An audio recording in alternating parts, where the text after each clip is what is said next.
Hi friends, time और distance का एक बहुत ही अच्छा सवाल आपके सामने है। पहले आप इस सवाल को खुद से ट्राई करेंगे एक बार इसको पॉज करके। उसके बाद फिर मैं इस क्वेश्चन के सॉल्यूशन को बताऊंगा, उससे आप अपने सॉल्यूशन को मैच कर सकते हैं। आई होप कि आपने इस सवाल को ट्राई कर लिया होगा। अब बढ़ते हैं इसके सॉल्यूशन की तरफ। उससे पहले एक बार हम क्वेश्चन को पढ़ लेते हैं। क्वेश्चन ये दिया हुआ है कि two people started simultaneously towards each other from A and B which are 60 kilometre apart. मतलब दो लोग हैं, ए और बी से एक दूसरे की तरफ चलना स्टार्ट करते हैं। ए जो है इधर चलना स्टार्ट करता है और कोई दूसरा व्यक्ति वो इधर चलना स्टार्ट करता है। दोनों का बीच का डिस्टेंस है 60 किलोमीटर, ठीक है। और जब चलना स्टार्ट करते हैं, दे मेट 5 आवर्स लेटर, वो एक दूसरे से 5 घंटे के बाद मिल जाते हैं। तो आपको पता है कि जब दोनों व्यक्ति अपोजिट डायरेक्शन में चलता है तो वहाँ पर रिलेटिव स्पीड का कॉन्सेप्ट काम होता है। और जब दो व्यक्ति अपोजिट डायरेक्शन में चलता है तो दोनों का रिलेटिव स्पीड क्या हो जाता है, ऐड हो जाता है। यानी कि इसका स्पीड अगर x होगा, इसका स्पीड सपोज हम थोड़ी देर के लिए अगर y मान लेते हैं, तो इस दोनों का रिलेटिव स्पीड कितना हो जाएगा, x प्लस वाई हो जाएगा रिलेटिव स्पीड। यानी कि दोनों एक दूसरे की तरफ x प्लस वाई के कंबाइंड स्पीड से बढ़ रहा होगा और 5 घंटे में मिल गया है। यानी कि x प्लस वाई का अगर रिलेटिव, यानी कि हमको अगर रिलेटिव स्पीड निकालना है इस दोनों का, तो रिलेटिव स्पीड हो जाएगा क्या, डिस्टेंस अपॉन टाइम। दोनों के बीच का डिस्टेंस है कितना, 60 किलोमीटर, और 5 घंटे के बाद मिल गया है। यानी कि दोनों का जो रिलेटिव स्पीड हो जाएगा कितना हो जाएगा, 12। यानी कि x और y दोनों के अलग अलग स्पीड का जो टोटल है, सम है, वो कितना आएगा, 12। तो अगर इस दोनों में से एक का मान यहाँ पे अगर हम x अपनी मर्जी से मान लेंगे, तो दूसरा वैल्यू y कितना हो जाएगा, 12 माइनस एक्स। चूंकि इस दोनों का जोड़ जो है 12 के बराबर होगा। एक अगर x है तो दूसरा यहाँ पे जो वैल्यू होगा वो 12 माइनस एक्स हो जाएगा। तो इस y के मान के जगह पे हम लिख सकते हैं कि इधर से जो व्यक्ति चल रहा होगा उसका स्पीड कितना हो जाएगा, 12 माइनस एक्स। यानी कि वो 12 माइनस एक्स के स्पीड से इधर जा रहा होगा, ठीक है। और ये x के स्पीड से जा रहा है, ये 12 माइनस एक्स के स्पीड से जा रहा है। और दोनों ही 5 घंटे के बाद यहाँ पर मिल जाते हैं। मतलब ये यहाँ से चलते चलते यहाँ पे पहुंच चुका होगा और ये यहाँ से चलते चलते यहाँ पे पहुंच गया होगा, और दोनों यहाँ पे मिल जाते हैं। मिलने के बाद क्या होता है, तो उसके बाद क्या कंडीशन ये दिया हुआ है कि after their meeting, first person जो कि ए से बी की तरफ जा रहा है अपने स्पीड को 1.5 किलोमीटर पर आवर से कम कर देता है। मतलब मिलने के बाद ए जो है, ए इधर जाना स्टार्ट करेगा, लेकिन इसका जो भी स्पीड होगा उससे 1.5 कम कर देगा। यानी कि ए का स्पीड कितना हो जाएगा, x माइनस 1.5। इस स्पीड से ए जाना शुरू कर देगा। और बी मिलने के बाद वो यहाँ से बी मिलेगा, मिलने के बाद बी इधर जा रहा होगा। तो बी क्या करता है कि बी जो है other person who travel from B to A, B अपनी स्पीड को 1.5 किलोमीटर पर आवर से बढ़ा देता है। यानी कि बी का स्पीड कितना हो जाएगा, बी 12 माइनस एक्स था ना, तो 12 माइनस एक्स प्लस 1.5, अपनी स्पीड को 1.5 से बढ़ा दे रहा है। यानी कितना हो जाएगा, 13.5 माइनस एक्स। यानी कि बी इधर जाएगा 13.5 माइनस एक्स के स्पीड से बी इधर जाना स्टार्ट कर देगा, ठीक है। कितना क्वेश्चन में दिया हुआ है। उसके बाद the first person is known to arrive 2.5 hour earlier than the second person. यानी कि पहला वाला जो व्यक्ति है यहाँ पे इस वाले व्यक्ति की तुलना में 2.5 घंटा पहले पहुंच जाता है। जाहिर सी बात है कि यानी कि दूसरा वाला व्यक्ति समय ज़्यादा ले रहा होगा, तभी तो पहला वाला व्यक्ति 2.5 घंटे पहले पहुंच रहा है। 2.5 घंटे पहले पहुंचने का मतलब ये होगा कि दूसरा वाला व्यक्ति इसके तुलना में 2.5 घंटा ज़्यादा ले रहा होगा। यानी कि बी का जो टाइम, बी को यहाँ से लेकर यहाँ तक पहुँचने में जो भी टाइम लगा होगा, उस वाले टाइम में से हम ए के टाइम को अगर माइनस कर देंगे तो टोटल का वैल्यू कितना हो जाएगा, 2.5 घंटे के बराबर होगा। इसी काम को करना है। तो बी को यहाँ से लेकर यहाँ तक पहुँचने में टोटल टाइम कितना लग रहा होगा वो निकाल के देखते हैं, ठीक है। तो बी का टोटल टाइम क्या हो जाएगा दोस्तों तो बी का टोटल टाइम दो पार्ट में निकालेंगे। पहले पार्ट में यहाँ से लेकर यहाँ तक बी को पहुँचने में कितना टाइम लगा होगा, और दूसरे पार्ट में फिर यहाँ से लेकर यहाँ तक बी को पहुँचने में कितना टाइम लगा होगा। तो बी को यहाँ से लेकर यहाँ तक पहुँचने में कितना टाइम लगेगा, इसके लिए हमको चाहिए बी का स्पीड यहाँ से लेकर यहाँ तक। तो यहाँ से लेकर यहाँ तक के दौरान बी का स्पीड है 12 माइनस एक्स, और ये डिस्टेंस भी चाहिए। डिस्टेंस कितना होगा, तो आपको पता है कि ये डिस्टेंस निकालने के लिए आप ऐसे समझ सकते हैं कि स्टार्टिंग में ए एक्स के स्पीड से यहाँ से लेकर यहाँ तक गया था, और मिलने के बाद इसका स्पीड जो है 1.5 से बढ़ गया था। तो मिलने के बाद ना, मिलने के पहले तक यहाँ से यहाँ तक तो स्पीड इसका एक्स था, और ए मिला था कितने देर में, 5 घंटे के बाद। 5 घंटे के बाद मिल गया था। यानी कि एक्स के स्पीड से 5 घंटे में 5x डिस्टेंस हो जाएगा। डिस्टेंस बराबर क्या होता है, स्पीड इनटू टाइम। यानी स्पीड अगर x है तो x के स्पीड से 5 घंटे में कितना दूर जाएगा, 5x डिस्टेंस जाएगा। यानी कि यहाँ से लेकर यहाँ तक का बीच का जो डिस्टेंस होगा वो 5x होगा, ठीक है। और टोटल डिस्टेंस है 60, यानी कि ये यहाँ से लेकर यहाँ तक का टोटल डिस्टेंस 60 है और यहाँ से यहाँ तक 5x है, यानी कि ये बचा हुआ कितना हो जाएगा 60 माइनस 5x, ये डिस्टेंस हो जाएगा 60 माइनस 5x, ठीक है। तो हमारे पास ये भी डिस्टेंस आ गया, ये भी डिस्टेंस आ गया, इस दोनों का स्पीड भी आ गया, ठीक है। तो काम आसान हो गया हमारा। तो हम सबसे पहले क्या करेंगे कि b का टाइम निकालेंगे यहाँ से लेकर यहाँ तक जाने में। तो यहाँ से लेकर यहाँ तक b को जाने में कितना समय लगेगा, समय बराबर दूरी बटे में चाल। तो यहाँ से यहाँ तक की दूरी है 60 माइनस 5x, 60 माइनस 5x, और जो चाल है b का वो 12 माइनस x है, प्लस b को यहाँ से यहाँ तक जाने में कितना समय लगेगा, समय बराबर दूरी। तो यहाँ से यहाँ तक के बीच की दूरी कितनी है 5x, और b का स्पीड यहाँ से लेकर यहाँ तक क्या होगा, तो यहाँ से लेकर यहाँ तक के दौरान इस b का जो स्पीड है 1.5 बढ़ गया था, यानी कि इसमें 1.5 जोड़ने के बाद स्पीड कितना मिला था 13.5 माइनस x, यानी कि इस नए वाले स्पीड से यहाँ तक b जो है ट्रेवल कर रहा है। तो डिस्टेंस है इस यहाँ से लेकर यहाँ तक बीच का 5x और स्पीड है b का 13.5 माइनस x, ठीक है। अब ये b का टोटल टाइम हो गया, यहाँ से लेकर यहाँ तक का टोटल टाइम b का इतना हो जाएगा। और क्वेश्चन में दिया हुआ है कि b जो है वो इस a के कंपेयर में 2.5 घंटा ज्यादा लेता है, यानी कि इस b के टाइम में से घटा दें किसका टाइम, a का टाइम। a का कौन सा टाइम, a का यहाँ से यहाँ तक जाने का समय। तो a के केस में भी यहाँ से लेकर यहाँ तक जाने के समय को हम दो पार्ट में निकालेंगे। पहला समय a के लिए जो कि यहाँ से लेकर यहाँ तक के बीच का समय होगा। तो यहाँ से लेकर यहाँ तक का समय a का कितना है, आपको पता है कि 5 घंटा है, क्योंकि a यहाँ से लेकर यहाँ तक 5 घंटे में जा रहा है, क्योंकि 5 घंटे के बाद ही तो वो मिल रहा है ना, यानी कि 5 घंटे में यहाँ से यहाँ तक गया होगा। तो एक तो समय हो जाएगा 5 घंटा, प्लस उसके बाद हो जाएगा a का यहाँ से यहाँ तक जाने में समय। तो यहाँ से लेकर यहाँ तक का टोटल डिस्टेंस है कितना 60 minus 5x, 60 minus 5x, distance upon time. ये हो गया आपका distance, distance upon speed, speed से डिवाइड करेंगे। तो a का स्पीड इस जोन के केस में यहाँ से यहाँ तक के दौरान a का स्पीड है कितना, a का स्पीड है x माइनस 1.5, चूंकि a अपने स्पीड को 1.5 से कम किया था, यानी कि a का स्पीड हो जाएगा x माइनस 1.5, ठीक है। तो ये हो गया आपका b का टाइम माइनस a का टाइम, और इस टाइम का डिफरेंस 2.5 घंटा क्वेश्चन में दिया हुआ है, यानी कि इस दोनों को हम किसके बराबर करेंगे 2.5 आवर के बराबर करेंगे, ठीक है। चलिए, तो ये वाला जो यहाँ से -5 बनेगा उधर चला जाएगा तो +5 हो जाएगा। तो इधर बचेगा कितना 60 minus 5x by 12 minus x plus 5x upon 13.5 minus x। ये -5 तो उधर चला जाएगा और इधर भी बचेगा, ये प्लस माइनस माइनस हो जाएगा, तो minus 60 minus 5x upon x minus 1.5 बराबर -5 उधर जाएगा तो कितना हो जाएगा 2.5 प्लस 5, यानी कितना हो जाएगा 7.5।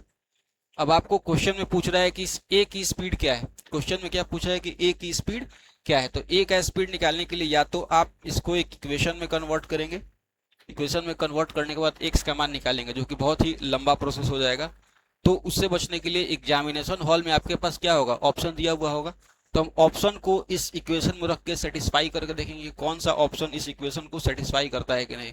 जैसे सपोज मान लेते हैं कि ऑप्शन में आपका दिया हुआ है 7.5 किलोमीटर पर आवर, उसके बाद ऑप्शन दिया हुआ है suppose 6.5 kilometre per hour, option दिया हुआ है 5 किलोमीटर पर आवर, ऐसा ऑप्शन दिया हुआ है।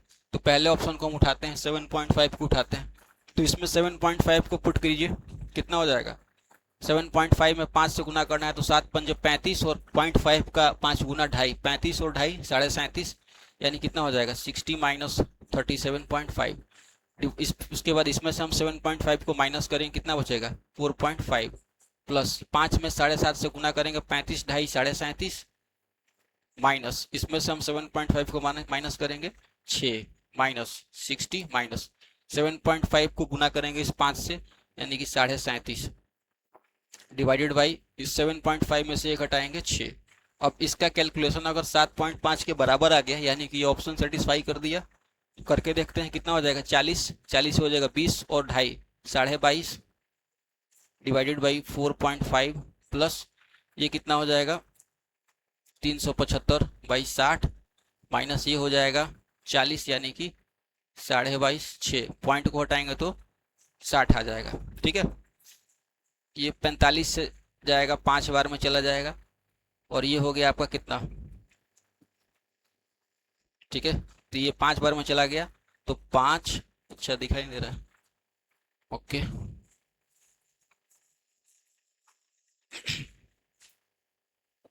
कहाँ तक था दोस्तों, यहाँ तक दिख रहा है ना, ठीक है। कितना हो जाएगा, यहाँ से 22.5 हो जाएगा, 22.5 बटे में 4.5 प्लस ये कितना हो जाएगा 375 बटे में 7, 375 बटे में 60 माइनस माइनस ये कितना हो जाएगा 22.5 बटे में 6, 22.5 बटे में 6 दशमलव हटाएंगे तो 60 आ जाएगा, ठीक है। तो ये इससे चला जाएगा 5 बार में, तो ये हो गया 5 प्लस, अब ये एलसीएम नीचे में 60 आ जाएगा, माइनस करते हैं 0, 5 2 7 150, यानी कि 5 प्लस ये 2.5 बार में कितना आ गया 7.5, यानी कि 7.5 को सेटिस्फाई कर दिया, यानी कि हमारा जो ऑप्शन नंबर ए था 7.5 इस इक्वेशन को सेटिस्फाई करता है। ऑप्शन नंबर ए इस इक्वेशन को क्या करता है, सेटिस्फाई करता है, यानी कि 7.5 ही हमारा आंसर हो जाएगा, ठीक है। आई होप आपको समझ में आ गया है, थोड़ा सा लेंदी क्वेश्चन है, अगर एग्जामिनेशन में ऐसा सवाल आता है तो फर्स्ट राउंड में इस सवाल को नहीं करना, इस सवाल को लास्ट के लिए बचा कर रखेंगे और लास्ट में इसको अटेम्प्ट करते हैं, ठीक है। चलिए बढ़ते हैं अगले सवाल की तरफ।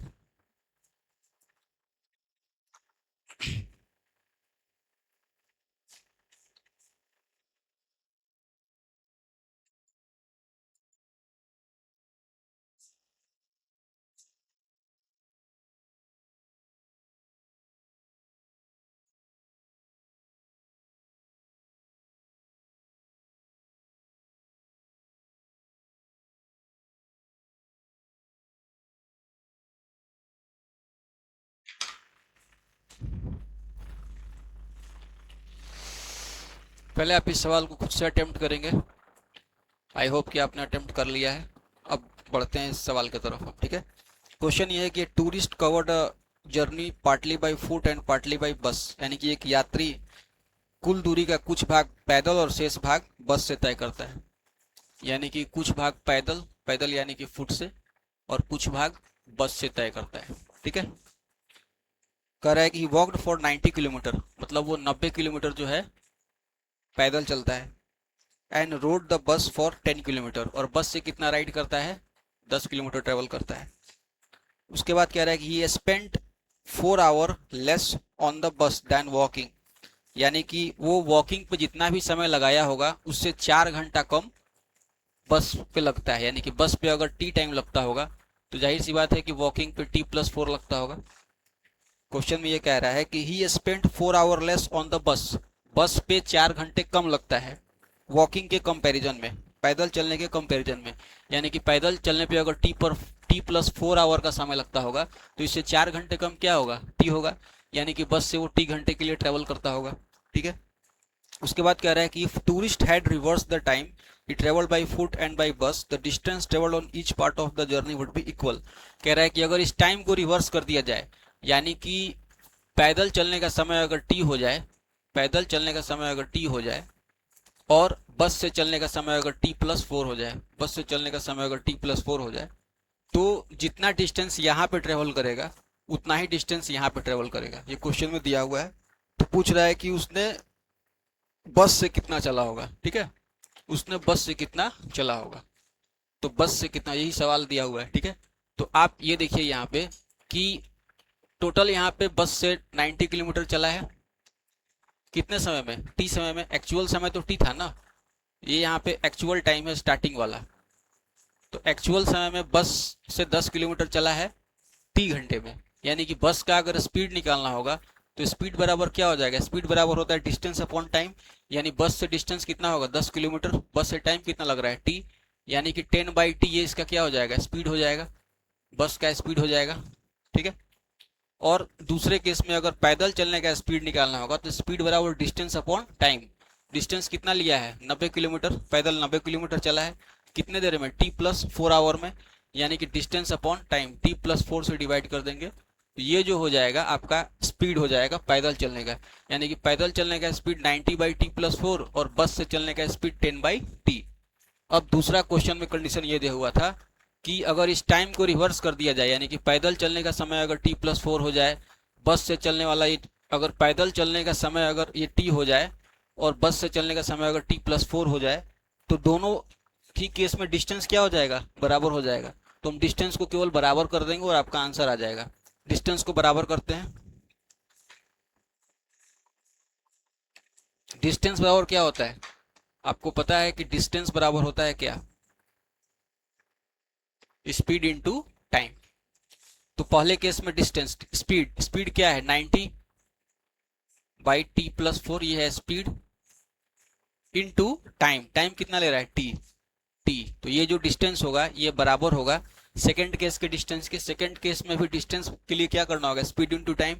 सेकंड केस में स्पीड क्या है 10/t, इनटू टाइम क्या है t+4। यानी कि यहाँ से जो डिस्टेंस मिलेगा और यहाँ से जो डिस्टेंस मिलेगा दोनों क्या होगा, बराबर होगा। अब इक्वेट करते हैं, इस जीरो से ये जीरो चला जाएगा, ठीक है, यानी कि क्रॉस मल्टीप्लाई करेंगे तो इधर हो जाएगा 9t² बराबर, इधर t+4 है, यहाँ भी t+4 है, यानी कि t+4 का होल स्क्वायर, ठीक है। तो 9t² बराबर, इसका होल स्क्वायर करेंगे तो a² plus b² plus 2ab, ठीक है। अब ये t² इधर आ जाएगा तो 9t² में से t² चला जाएगा, कितना बचेगा 8t² बराबर, उधर बच जाएगा 8t प्लस 16। अब 8 कॉमन है, 8 से एक बार में, 8 से एक बार में, 8 से 16 दो बार में, क्या बचा t² बराबर t+2, ठीक है। अब या तो इस क्वाड्रेटिक इक्वेशन को सॉल्व करेंगे या फिर अगर ऑप्शन में दिया होगा तो t का मान रख के देख लेंगे LHS RHS बराबर हो रहा है कि नहीं हो रहा है, ठीक है। चलिए इसको सॉल्व भी कर लेते हैं। t² माइनस t माइनस 2 बराबर 0। तो t बराबर क्या होगा -b, यानी कि -b, तो 1 plus minus root T, b² minus 4a into C upon 2a, ठीक है। कितना हो जाएगा, 4 दूनी का 8, 1 9, 3 हो जाएगा। यानी कि पॉजिटिव वाला लेंगे, नेगेटिव वाला तो लेंगे नहीं, नहीं तो ये टाइम का मान क्या हो जाएगा, नेगेटिव हो जाएगा अपॉन टी, यानी कि 4/2 कितना हो जाएगा 2 आवर्स, ठीक है। यानी कि 2 आवर्स समय निकल गया। तो क्वेश्चन में पूछा क्या था, how long did he ride the bus, बस से वो कितने देर ट्रेवल किया है। तो बस से ट्रेवल किया है कितने देर, t आवर्स ट्रेवल किया है, और t आवर्स का मान निकल गया 2 घंटे, यानी कि बस से वो 2 घंटे ट्रेवल किया होगा। अगर पैदल पूछता तो ये 2 + 4 पैदल 6 घंटे ट्रेवल किया था, ठीक है। चलिए पढ़ते हैं अगले सवाल की तरफ।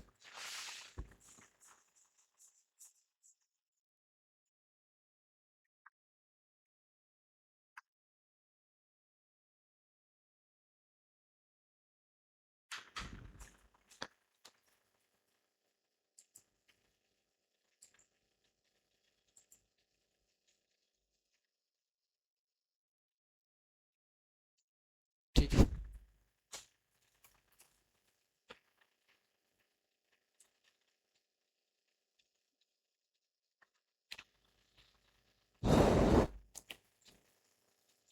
क्वेश्चन को आप पहले पॉज करके वीडियो को एक बार ट्राई कर लेंगे।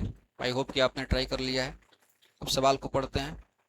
एक ट्रेन 200 किलोमीटर चलने के बाद दुर्घटनाग्रस्त हो जाती है। इसके कारण उसकी चाल आरंभिक चाल की 4/5 गुनी हो जाती है, जिससे वह अपने गंतव्य स्थान पर 45 मिनट देरी से पहुंचती है।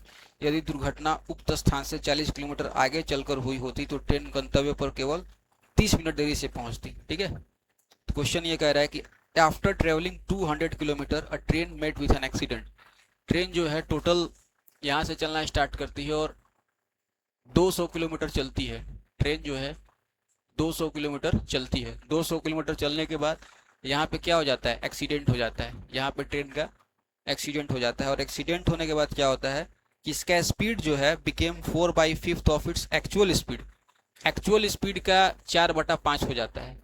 एक्चुअल स्पीड का 4/5 का मतलब अगर एक्चुअल स्पीड पहले से 5 है तो अब कितना हो जाएगा, 4 हो जाएगा। चूंकि एक्सीडेंट होगा तो जाहिर सी बात है स्पीड कम हो जाएगा। तो अगर स्पीड पहले से 5 है तो अब स्पीड क्या हो गया है, 4 हो गया है। और वैसे केस में 45 मिनट लेट हो जाती है। यानी कि अगर इसको ट्रेन को यहाँ पहुँचना होगा तो यहाँ से लेकर यहाँ तक के जर्नी में वो कितना लेट होती है, 45 मिनट। यहाँ से लेकर यहाँ तक के जर्नी में वो 45 मिनट लेट हो जाती है, ठीक है। उसके बाद कह रहा है कि if this accident had happened after 40 more kilometres, अगर यह जो एक्सीडेंट है यहाँ पे नहीं होके इससे 40 किलोमीटर आगे, जैसे इससे 40 किलोमीटर आगे ये वाला पॉइंट होगा, ये एक्सीडेंट यहाँ पे नहीं होके अगर ये एक्सीडेंट यहाँ पे हुआ होता, ये एक्सीडेंट अगर यहाँ पे हुआ होता, तो वैसे केस में the train would have reached station 30 minute late. तो वैसे केस में ट्रेन यहाँ पे कितने लेट पहुँचती, 30 मिनट लेट पहुँचती। ठीक है, वैसे केस में ट्रेन जो है ये 30 मिनट लेट पहुँचती। पहले एक्सीडेंट यहाँ पे हुआ था तो 45 मिनट लेट पहुँची थी, अगर एक्सीडेंट इससे 40 किलोमीटर आगे यहाँ पे होता है तो 30 मिनट लेट पहुँचती है। यानी कि यहाँ से लेकर यहाँ तक के लिए ट्रेन जो है 45 मिनट लेट हो रही है, उसके बीच में यहाँ से यहाँ तक के लिए 30 मिनट लेट हो रही है। तो यहाँ से लेकर यहाँ तक के बीच के लिए स्टार्टिंग के केस में कितना मिनट लेट हुई होगी, 15 मिनट लेट हुई होगी। ठीक है, टोटल यहाँ से लेकर यहाँ तक स्टार्टिंग में 45 मिनट लेट हुई थी, जिससे कि यहाँ से यहाँ के बीच में अगर वो 30 मिनट लेट हुई है तो यहाँ से यहाँ के बीच में वो 15 मिनट लेट हुई होगी। ठीक है, और स्पीड जो है हमेशा ही 5 से 4 हो जा रहा है। तो आप ठीक है, उसके बाद क्या पूछ रहे हैं, find out the distance speed of the train. तो आप ये देखिए कि यहाँ से लेकर यहाँ तक के केस बीच में 2 केस बन रहा है। पहला केस स्टार्टिंग में ही यहाँ पे एक्सीडेंट हो गया होगा, तो यहाँ से लेकर यहाँ तक के बीच में जो स्पीड है वो 5 से 4 हो जाएगी, तो टाइम कितना हो जाएगा। और जब एक्सीडेंट इसके आगे हुई होगी तो वैसे केस में ये तो पता चल गया कि इस यहाँ से लेकर यहाँ तक के जर्नी के बीच में लेट कितना हो रहा है, 30 मिनट का हो रहा है। तो आपको पता है कि डिस्टेंस बराबर क्या होता है, स्पीड इंटू टाइम। ये डिस्टेंस तो कांस्टेंट है, जब ये डिस्टेंस कांस्टेंट होगा तो आपस में क्या जाएगा, इनवर्स जाएगा। तो स्पीड का रेशियो अगर 5 से 4 हो रहा है तो टाइम का रेशियो कितना हो जाएगा, 4 से 5 हो जाएगा। यानी कि टाइम पहले अगर 4 यूनिट का लग रहा होगा तो अब टाइम कितना लगेगा, 5 यूनिट लग रहा होगा। यानी कि टाइम जो है वो 1 यूनिट क्या हुआ है, समय ज़्यादा लगा है, यूनिट में 1 यूनिट ज़्यादा लगा है। और इसके बीच में समय कितना एक्स्ट्रा लगा है, मतलब कितना लेट हुआ है, तो इसके बीच में समय 15 मिनट लेट हुआ है, 15 मिनट एक्स्ट्रा लगा है। तो 1 यूनिट का मान कितना हो गया, 15। तो 4 यूनिट का मान कितना हो जाएगा, 60 मिनट। यानी कि एक्चुअल में जब लेट नहीं हुआ होता, जब नॉर्मल स्पीड से यहाँ से लेकर यहाँ तक जाती तो उसको समय लगता 60 मिनट। लेकिन अगर लेट के साथ देखेंगे तो 15-25 75 मिनट समय लगा होगा। तो बिना लेट के इस 40 किलोमीटर को तय करने में नॉर्मल टाइमिंग कितना है, 60 मिनट। यानी कि यहाँ से हम ट्रेन की स्पीड निकाल सकते हैं, क्योंकि ट्रेन का जो स्पीड होगा, स्पीड आपको पता है कि स्पीड क्या होता है, डिस्टेंस अपॉन टाइम। यानी कि ट्रेन अपने नॉर्मल रफ्तार से इस 40 किलोमीटर को कितने देर में कवर कर सकती है, 60 मिनट में कवर कर सकती है, यानी कि 1 घंटे में कवर कर सकती है। ट्रेन जो है इस 40 किलोमीटर को 1 घंटे में कवर कर सकती है बिना लेट हुए। यानी कि ट्रेन का जो नॉर्मल चाल कितना होगा, 40 किलोमीटर प्रति घंटा। ठीक है, ये नॉर्मल चाल हो गया ट्रेन का। उसके बाद पूछा है कि टोटल डिस्टेंस इस ट्रेन ने कितना कवर किया। तो एक तो यहाँ से लेकर यहाँ तक 200 किलोमीटर का डिस्टेंस कवर किया है, और फिर दूसरा यहाँ से लेकर यहाँ तक के बीच का डिस्टेंस। तो आपको ये भी डिस्टेंस पता है 40। तो आप क्या कर सकते हैं कि ये स्टार्टिंग वाला जब पॉइंट यहाँ पे जब एक्सीडेंट हुआ था, उस वाले पॉइंट से इस पॉइंट के बीच का भी डिस्टेंस निकाल सकते हैं। या फिर आप क्या कर सकते हैं कि यहाँ से लेकर यहाँ तक का 200 पता है, फिर यहाँ से यहाँ तक का 40 पता है, तो यहाँ से यहाँ के बीच का हम निकाल लेंगे। ठीक है, तो 2 तरीके से निकाल सकते हैं। तो हम क्या करेंगे कि सीधा यहाँ से लेकर यहाँ तक के बीच का हम पूरा डिस्टेंस एक बार निकालते हैं। तो पूरा डिस्टेंस एक बार निकालने के लिए स्टार्टिंग का केस एज्यूम करेंगे, जब एक्सीडेंट यहाँ पे हुआ था, तो वैसे केस में यहाँ से लेकर यहाँ तक के लिए इसका जो चाल था वो 5 से 4 हो गया था। जब एक्सीडेंट यहाँ पे हुआ था तो उसका स्पीड कितना हो गया था, स्पीड हो गया था 5 से 4। ये 5 से 4 पूरे यहाँ से यहाँ के बीच के जर्नी के लिए हुआ होगा। तो स्पीड जब 5 से 4 हुआ तो टाइम कितना हो जाएगा, टाइम इसका रिवर्स ले जाएगा, टाइम हो जाएगा 4 से 5। ठीक है, यानी कि समय जो है यूनिट में 1 यूनिट का ज़्यादा लग रहा है। और एक्चुअल में पूरा कितना लेट हुआ था, 45 मिनट लेट हुआ था, यानी कि 45 मिनट ज़्यादा लगा होगा। यानी कि 1 यूनिट का मान कितना हो जाएगा, 45 मिनट। तो 4 यूनिट का मान कितना हो जाएगा, 45 चौका 180 मिनट। 180 मिनट का मतलब कितना होता है, 3 घंटा। यानी कि ट्रेन अगर अपने नॉर्मल चाल से चलेगी, स्टार्टिंग वाला टाइम तो नॉर्मल है, बाद वाला टाइम तो लेट के साथ जो टाइम बनेगा वो टाइम दिया हुआ है। तो नॉर्मली वो 3 घंटे में ट्रेन यहाँ से लेकर यहाँ तक के डिस्टेंस को कवर कर पाती नॉर्मली, अगर उसका स्पीड नहीं घटा होता तो। और नॉर्मल चाल आपको पता है ट्रेन का है 40 किलोमीटर प्रति घंटा। तो ट्रेन जो है 40 किलोमीटर प्रति घंटे की नॉर्मल चाल से 3 घंटे में कितने डिस्टेंस जाएगी, 3 घंटे में जाएगी 40 गुना 3, यानी कि 20 किलोमीटर का डिस्टेंस ट्रेवल करेगी। तो ट्रेन टोटल कितनी दूर गई होगी? तो टोटल गई है स्टार्टिंग का 200 किलोमीटर, टोटल ट्रेन गई है स्टार्टिंग का 200 किलोमीटर। उसके बाद यहाँ से लेकर यहाँ तक के बीच के लिए टोटल कितना गई है? 120 किलोमीटर। तो 120 किलोमीटर यानी कि जो टोटल डिस्टेंस हो जाएगा वो हो जाएगा 320 किलोमीटर। तो ट्रेन टोटल डिस्टेंस कवर की है 320 किलोमीटर और ट्रेन का नॉर्मल चाल है 40 किलोमीटर प्रति घंटा। आई होप कि आपको ये समझ में आ गया है। So thank you friends.